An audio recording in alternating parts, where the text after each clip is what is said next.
आज की वीडियो में हम लेकर आए हैं आपके लिए ओ लेवल के एमसीक्यू क्वेश्चन जो आपका चैप्टर 1 है M2 और 5 सब्जेक्ट का उसके। तो शुरू करते हैं क्वेश्चन नंबर 1। इंटरनेट क्या है?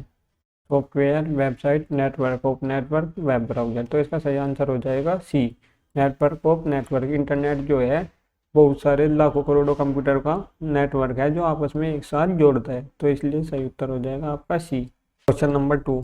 वेब पेज को किसकी मदद से देखा जा सकता है? Web server, web browser, ISP, URL. जो इसका सही उत्तर होगा वेब ब्राउजर। जो आपका वेब पेज होता है वो वेब ब्राउजर पर ही चलता है। यह आईएसपी जो होता है ये उसको प्रोवाइड करवाने में मदद करता है। यूआरएल जो होता है उसका एड्रेस होता है, और जो ये होता है वेब सर्वर जहाँ पर ये रखा रहता है। लेकिन जो आप अपने कंप्यूटर में बनाते हो वो आपके वेब ब्राउज़र पर चल जाता है। इसके लिए आपको यूआरएल वगैरह की ज़रूरत नहीं होती, तो इसलिए इसका सही उत्तर होगा B, web browser. Question number 3। www का पूरा नाम क्या है? World web, web wide, world wide web, web world wide, wide world web. तो इसका आंसर हो जाएगा बी, वर्ल्ड वाइड वेब।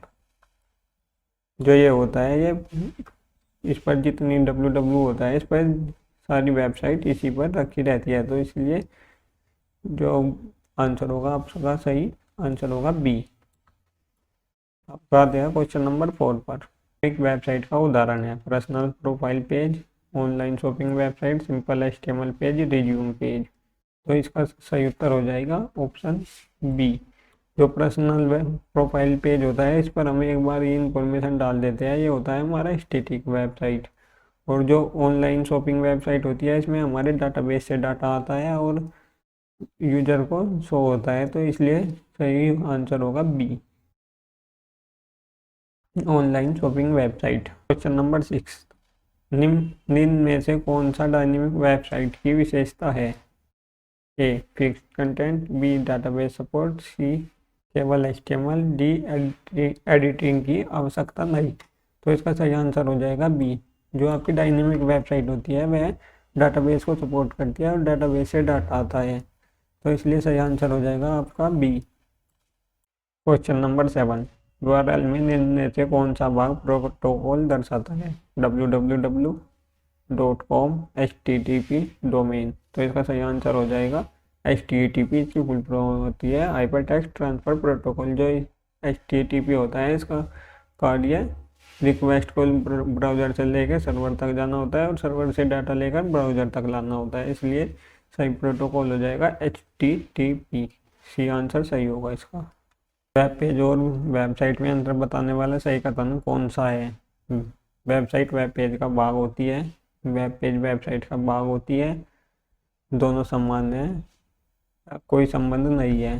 तो इसका सही आंसर होगा बी, वेब पेज वेबसाइट का भाग होता है। जो वेबसाइट बनती है आपकी वो वेब पेज को इकट्ठा जोड़ने से ही बनती है। जब सभी वेब पेज एक जगह लिंक हो जाते हैं तो हम उसको वेबसाइट बोल देते हैं, इसलिए बी आंसर सही होगा, वेब पेज वेबसाइट का भाग होती है।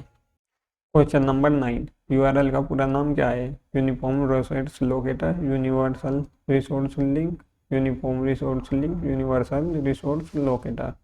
तो इसका जो आंसर होगा यूनिफॉर्म रिसोर्स लोकेटर, ये आंसर आपका सही होगा। इसमें जो है ये हमारा वेबसाइट का एड्रेस भी कहा जाता है। ये सभी वेबसाइट का अलग अलग होता है, यह किसी भी वेबसाइट का सेम नहीं रहता। जो ये आपका क्वेश्चन 9 है ना, इसमें बहुत सारे बच्चे कंफ्यूजन होते हैं क्योंकि इसमें सभी ऑप्शन सेम से लगते हैं और ये क्वेश्चन आपसे परीक्षा में बार बार पूछा जाता है, इसलिए इस क्वेश्चन को पूरी अच्छी तरीके से तैयार कर ले। इसका सही आंसर ए होगा, uniform resource locator. Question number 10।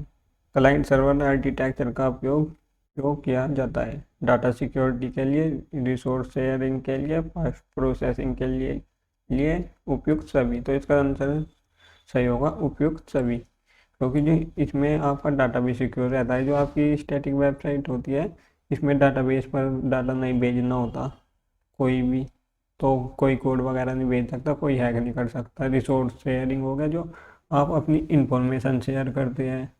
और सी ऑप्शन जो है फास्ट प्रोसेसिंग, जो क्लाइंट साइड स्क्रिप्टिंग होती है, ये बहुत फास्ट होती है, इसलिए वेबसाइट फास्ट बन जाती है। तो इसलिए ये तीनों ऑप्शन सही रहेंगे, इसलिए हमारा ऑप्शन डी सही होगा, उपयुक्त सभी। ये थे हमारे आज के 10 क्वेश्चन जो चैप्टर 1 के थे M2R5 से। इसमें कुछ क्वेश्चन इजी थे और कुछ मॉडरेट थे। इसमें कुछ क्वेश्चन हमने अपनी तरफ से दिया है और कुछ ऐसे क्वेश्चन है जो पहले आपसे परीक्षा में पूछे गए हैं। अगर आपने ये 10 क्वेश्चन अच्छी तरीके से कर लिया तो आपका चैप्टर 1 बहुत अच्छा हो जाएगा। और अगर आपको ओ लेवल चैप्टर 1 से रिलेटेड अन्य क्वेश्चन चाहिए तो आप हमारी वेबसाइट codinghindy.com पर जाकर देख सकते हैं, सभी क्वेश्चन फ्री होंगे। इसमें जो हमारी वेबसाइट है इसमें अलग तरीके से आपको परीक्षा का ऐसा अनुभव मिलता है। तो इसलिए कोडिंग हिंदी चैनल को सब्सक्राइब करें और codinghindy.com पर जाए और MCQ टेस्ट थे, इसमें आपको सॉल्यूशन भी साथ में दिया गया है। तो एक बार कोडिंग हिंदी को भी फॉलो करें और चैनल को भी सब्सक्राइब करें।